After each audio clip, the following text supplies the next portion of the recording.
Does your dog have Megaesophagus? Don't worry, don't panic, because our dog is in our homemade Bailey chair right now, and I want to share with you that if your dog has been diagnosed with Megaesophagus, Alexa, turn the living room light to 100%. Is the internet off? Anyways, so see this? It's been a year since he got diagnosed. See this little timer? So every single time that he eats, he's got to go in his chair. Oh, he's so good boy. Watch this little trick. Hang with me here. I'm actually on my laptop. So, watch. He's a good boy. Oh, watch this. Grab his paws, hold him up like this. This is called cupping. Not too hard. When he does it, he goes like it's actually burping him, like the food's going down. You can also tilt his head back in the front of his chest and do it.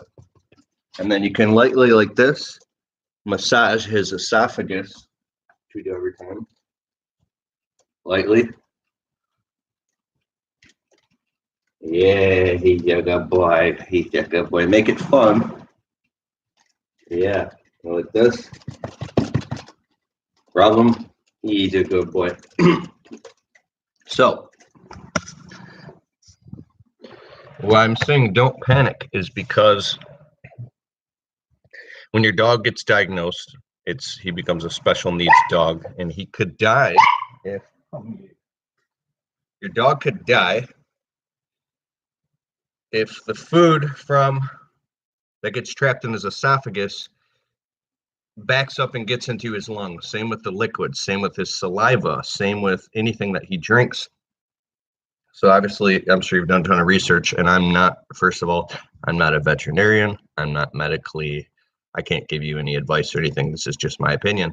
But so when the food backs up into the lungs or anything, and then it rots or whatever in there, it can cause pneumonia, and your dog could die, especially if the esophagus, it pools. So, honey, do you got the heat on like 80 in here? God. So hot in here, man. I'm having a panic attack, dude.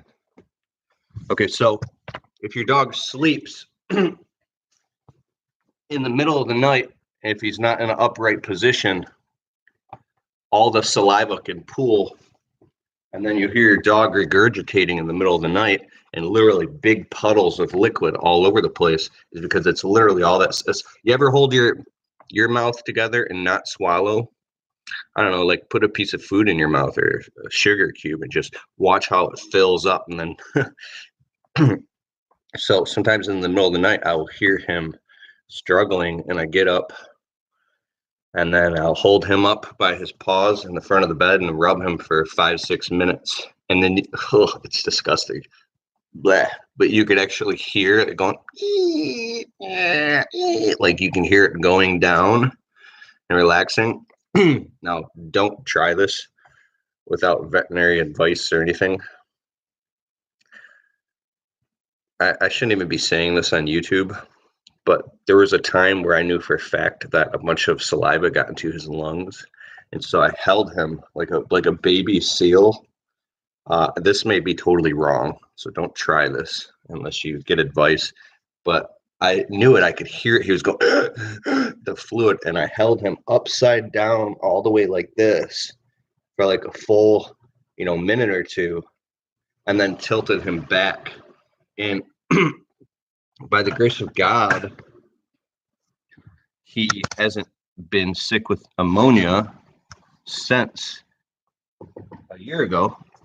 And one trip to the vet cost us over $2,000 in vet bills. You can get the Care credit card. That noise in the background is my wife is on the sewing machine. She's got like an Amazon business. Baby, come here. So you can pick because it's very costly, the vet bills. But if somebody says that you have to put your dog down, or they tell you that, oh, you got to put the dog down, or he's going to die, or don't believe any of that bullshit, because, and I also say don't panic, because you can feel like this is the end of the road. Your dog's going to die any minute. You could be crying. You could feel like it could be a crisis, right? And I don't know the severity of your dog, right? I don't know, but I do want to say that there is hope, because we thought our dog was just a puker. We didn't know why he was throwing up all over the place. And it was because he had Megaesophagus for the last 3-4 years. And it took him getting a case of pneumonia for us to realize that, because it's, tell me then.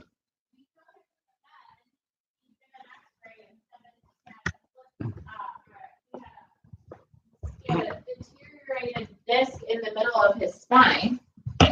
So I was just going to say that we had been taking him to the vet the whole time. Yes. We took him to the vet the whole time. And the doctor just didn't know what Megaesophagus was. And It's okay. This is for people who are, it's not my big audience. This is just, I know. But tell your side of the story. This is important, because people are watching this and their dogs, you know.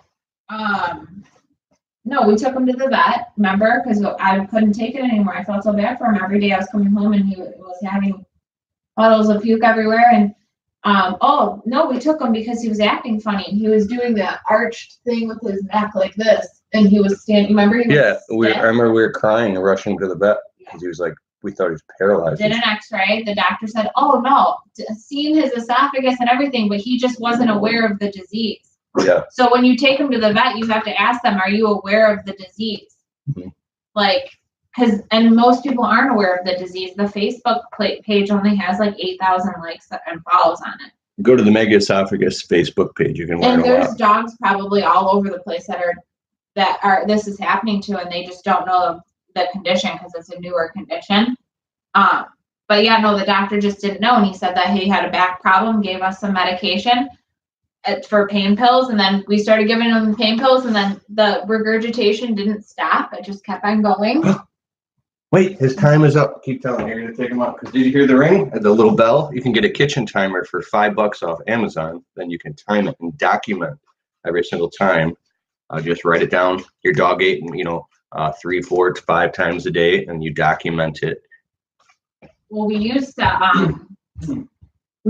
to do that, but then once you get on a schedule and stuff like that, you don't really need to. You just kind of know, okay, yeah, I fed him. We just did that so both of us were on the same page because we were both working a ton. So that's why we did that. But now I'm pretty much at home. I'm working from home, so. But you tell them, my point in making this video was to let you guys know, if your dog has been diagnosed and you're freaked out, is that we've totally adjusted to it, and now it's not even a big deal. No, it's like putting a kid in a high chair for a minute. That's it. And honestly, it's easier than that because you can just kind of leave him in there because he knows what's going on. Yeah. Oh yeah. The dog will fight it and resist it at first. Our Bailey chair. Look up a Bailey chair. You can buy them. There's a guy who makes them. Some good invention. I should have documented this, but our Bailey chair, I made it homemade out of zip ties, and I went to Home Depot and I got like that board that's got all the holes in it, like you see in a guy's garage where he has all the hooks for all the tools, or like in a type of hardware store, the perforated boarding. And I took the heavy duty snip clippers and razors, and I broke it and I measured it all and I made it.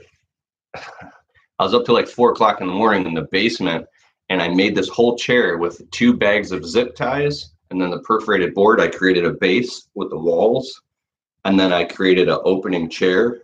So I use zip ties for like hinges, and I created the front, the dish, and then it looks so ghetto, like almost like it was like an abusive thing, that she put like this nice blanket all around it. And I felt bad for him because he didn't know why we were doing it, but then eventually they figure out why you're doing it because they realize, oh, the food's going down. Hey, I'm not puking as much anymore. Like they do realize that they're not stupid. They're very smart. So now, after he eats, he knows, like, go to your chair. And like you pick him up and he'll walk back with you in the chair, and he knows he'll go and he'll sit in there, and he can easily jump out. He can. He's done it before. He's jumped out. Now he doesn't. Now he just chills because he knows that it needs to be done. Yeah. So first, if your dog resists it, so you have to get a Bailey chair immediately. You can make one yourself, or you can buy one. And when your dog resists it, you're gonna feel horrible. It's gonna. Miko prefers to stand too. Some dogs are different because some people were like, "Oh, it's bad for your dog to stand." We've tried to get him to sit. We've adjusted the chair to where he could be sitting down in it. He does not like to sit. He's very, very weird about his back end. And it's probably because of what the doctor's seen in the x-ray, you know, he's got back issues. So, you know, some dogs are different. Either they have to stand or they'll sit, but as long as they're upright, they're fine. You know, if his legs were tired, he could sit. Yeah, all he the can sit people in the that chair. were There's people worried that saying about him. that, like, why are you forcing your dog to stand in a chair? He's not comfortable like that, you know? Sitting. Yeah, no, not on, I don't know. He's weird. Like, I don't even think he really likes being in that position on my lap. So what about the tube option? I know you're gonna get back to work, and so do I, but. I mean, we were gonna do the tube option, but I think that. Which is like a medical tube they place inside of the dog so you can inject the food and water right into his stomach. Yeah, when you first get him diagnosed and find out, every case is different, but like Miko's was on the more severe side, so he was regurging every meal. He could not keep it down. 15 minutes later, it would puke up. So I think when you first start to train their body to not have that reflex, there's different kinds of anti-nausea pills too that they can take at first. Because now Miko's not on any medication, believe it or not. I took him off of everything once I got him stabilized and in a routine. But it does take a minute to get them in a routine, to get them to not, you know, they'll regurge a lot. Don't get me wrong. He has weeks. Mac the gardener. He has weeks where he'll regurge for a whole week straight, even though we're doing the same things. We're not changing anything. And I think it just comes in spouts, and then he'll be fine, you know? Yeah, people say there's good days and bad days. So it does come in waves. Comes in waves. Where he'll be totally fine. For a month. Yeah, then all of a sudden for a few days, he'll be throwing up. And when he does start throwing up and he's sick and he's laying around, we get scared because we feel like, oh, is this going to be it? Is this going to be it? Because he is like 11 now. Mm-hmm. He'll be 11. But yeah. So I believe that the hoping, wishing, praying, giving your dog lots of unconditional love. Time to get on track. Like their body was so used to regurging everything that their body's got to get situated and adjusted too. Like it took us a few months to get him to be on like a schedule. He wouldn't even drink water. We were having to mix half milk and half water. Yeah. He wouldn't drink for days, and he was dehydrated. So then we had to wean him a little bit less milk each time, get him back to just water now. But we can't give him ice cream anymore. Sometimes we'd give him a treat and we'd go, ice cream. Oh, shit. Oh, man. You just awoke the beast. See. Yeah, you have to spell it out with them. Poor Mickey. We'll give you a cookie. You'll get a cookie. You can have a cookie. But the ice cream, because it's so thick, it doesn't go down easily, and it usually will get stuck in his esophagus, and then it comes right up. It always does. We never win with ice cream. It always comes up, and that's his favorite thing in the world. It sucks so bad. But no, I mean, well, dogs that refuse to drink water in their chair, though, you should get the elevated bowls to where he can just go up to it, elevate himself while he's drinking, because water usually goes down fast. You know, they say anywhere from 2 to 5 minutes you can. On Amazon, they had these elevated dog dishes, almost like if you had a Great Dane or a really tall dog. Mm-hmm. So you can get one that's super high and then a ledge where the dog can stand up onto a ledge, and then while he's eating, he's in an upright position. But you are drinking, But I think you still absolutely have to put him in a chair so it can go completely down and doesn't accidentally get into the lungs. Well, what if you have multiple animals like us?